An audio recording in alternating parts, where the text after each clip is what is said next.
Recevons sur ce plateau le pasteur Dave Ngelekwa, pasteur de la Compassion à Abidjan. Shalom, pasteur. Shalom, ma sœur. Nous sommes honorés de vous recevoir sur ce plateau. Merci beaucoup. Eh bien, pasteur, quelles sont vos impressions du fait que vous soyez le dernier intervenant de ce grand thème eschatologique et le retour de Jésus-Christ? Êtes-vous senti dans la responsabilité de synthétiser pour que le peuple de Dieu en ressorte avec quelque chose de plus précis? Si tel est le cas, de quoi il s'agit-il? Écoutez, ce n'est pas que ce soit un sujet de gloire que d'être dernier orateur. C'est vrai que c'est une grosse responsabilité. Mais le plus important, c'est de savoir quoi dire. Parce que généralement, les gens partent avec soit le début, soit la fin. Et par la grâce du Seigneur, le Seigneur a choisi par l'entremise de son serviteur pour que nous soyons orateurs. Et dans cette activité, le Seigneur nous a fait grâce. C'est vrai, la pression était là, mais le Saint-Esprit nous a aidés. Donc, nous avons laissé le Saint-Esprit nous emmener à couler là où il voulait que nous puissions couler et emmener le message tel qu'il se devait. Voilà un peu. Merci, pasteur. Il y a une phrase assez paradoxale qui circule depuis cet alpha qui dit « Profiter du temps et le racheter en même temps ». Je dis paradoxal parce que c'est pas facile, c'est pas évident de mélanger les choses célestes et terrestres en même temps. Pouvez-vous nous apporter votre équilibre?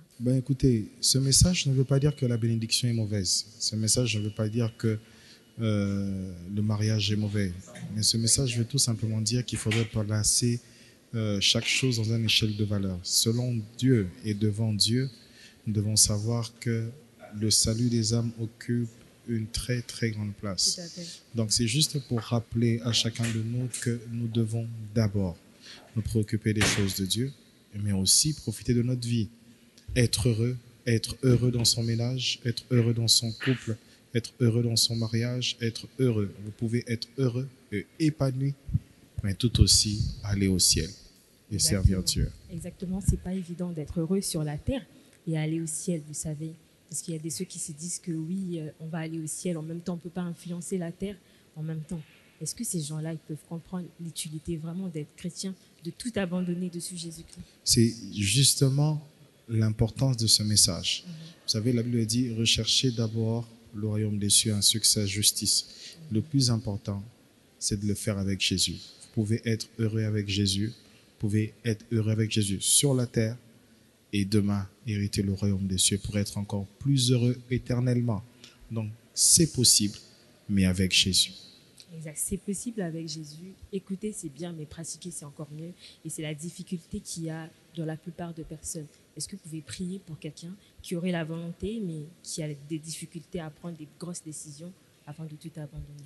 Nous allons prier ensemble. Seigneur, je prie pour mon frère et ma sœur qui me suivent et qui veulent faire le pas, celui de te donner leur vie. Je prie au nom de Jésus-Christ que tu les aides, que tu les fortifies et que tu les soutiennes dans toutes les décisions à prendre. Soutiens-les, Seigneur, afin qu'ils goûtent à ta fidélité.